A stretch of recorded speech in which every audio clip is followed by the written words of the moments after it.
Articulaciones. Esto sería una cabeza, una columna, una costilla y un sacrocoxis.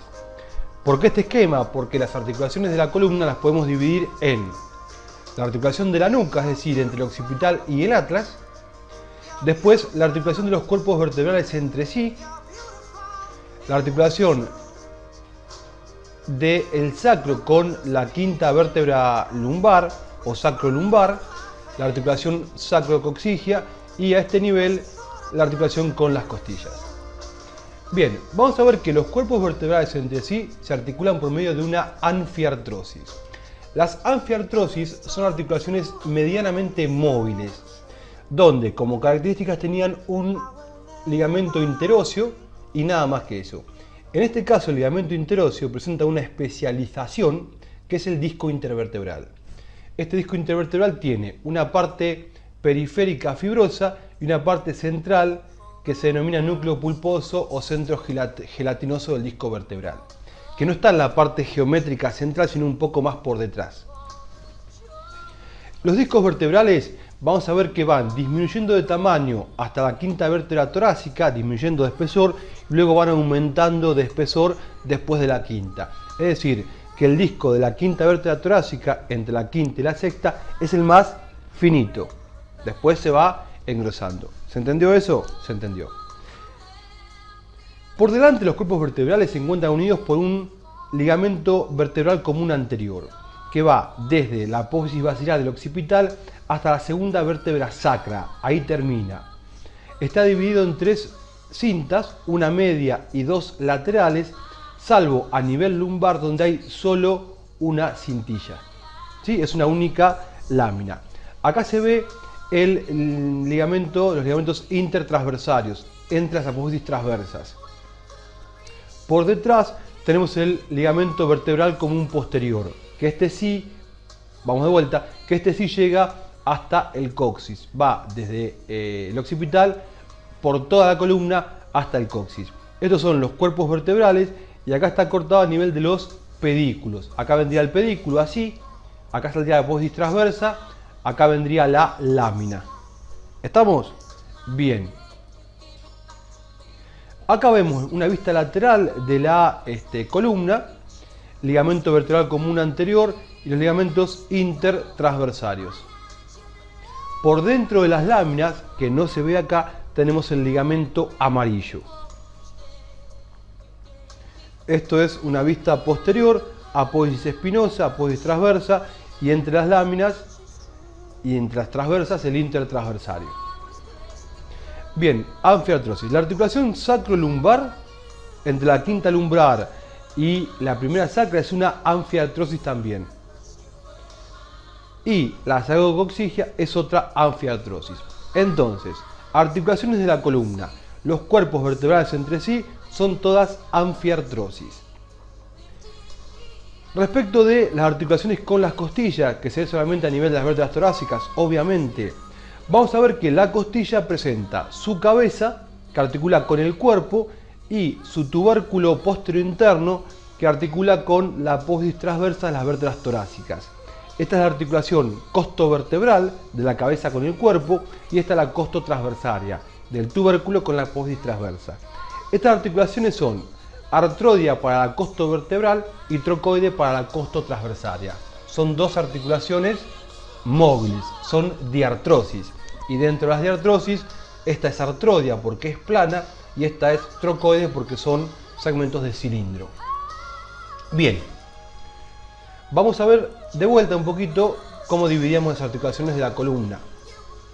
Teníamos entre sí y con el occipital, que lo acabamos de decir hace un ratito. Los cuerpos entre sí son todas anfiartrosis.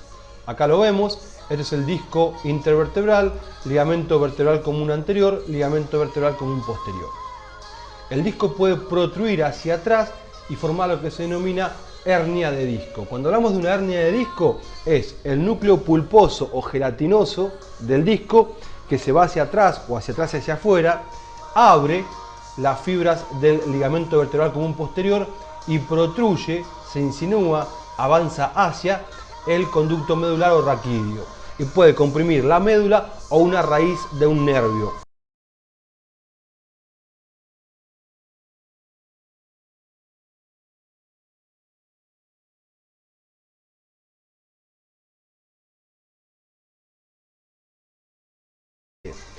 Bien, qué lenguaje, doctor, ¿eh? Después tenemos las uniones de las apófisis unciformes.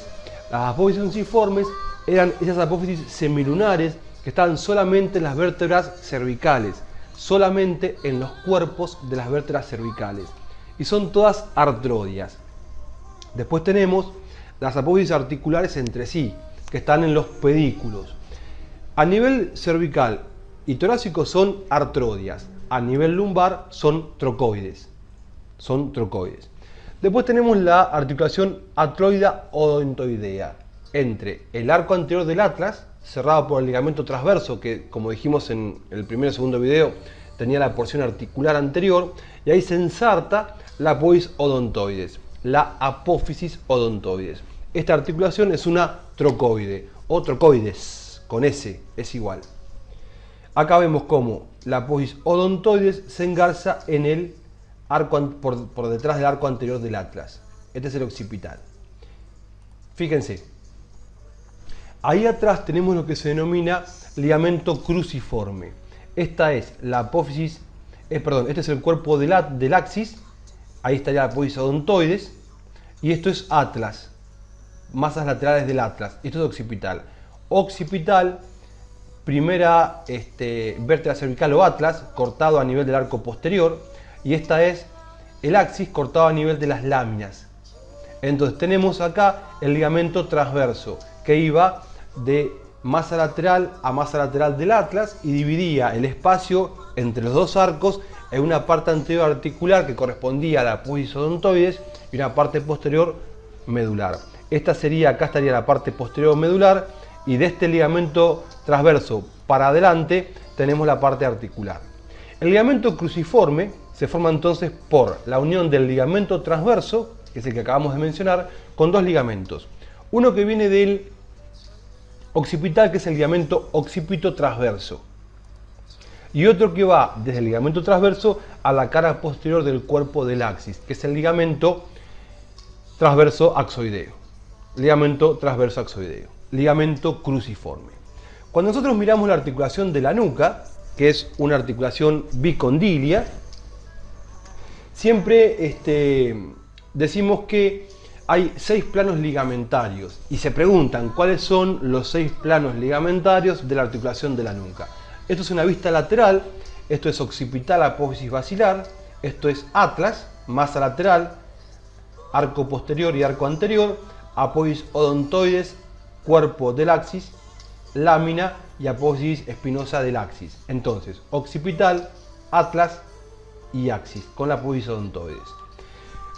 Vamos a ver un ligamento que va del occipital a la apófisis odontoides, que es el ligamento occipito odontoideo. Por delante tenemos el ligamento occipito atroideo, del occipital al atlas. Y por detrás tenemos acá el ligamento transverso, y acá viene el ligamento occipito transverso, es decir, el ligamento cruciforme. Entonces, por detrás tenemos el ligamento occipito transverso. Y este es el occipito axoideo, cruciforme visto de lateral. Después vemos por detrás el ligamento occipito axoideo. Por delante el ligamento vertebral común anterior y por detrás el ligamento vertebral común posterior. Y acá tenemos los 6 planos ligamentarios de la articulación de la nuca, que son de adelante hacia atrás: ligamento vertebral común anterior, ligamento occipito atroideo, ligamento occipito odontoideo, ligamento cruciforme, ligamento occipito axoideo y ligamento vertebral común posterior. Acá vemos la articulación de la vértebra torácica con la costilla, con la cabeza, que es una artrodia, y con el tubérculo y la apófisis transversa, que es una trocoides.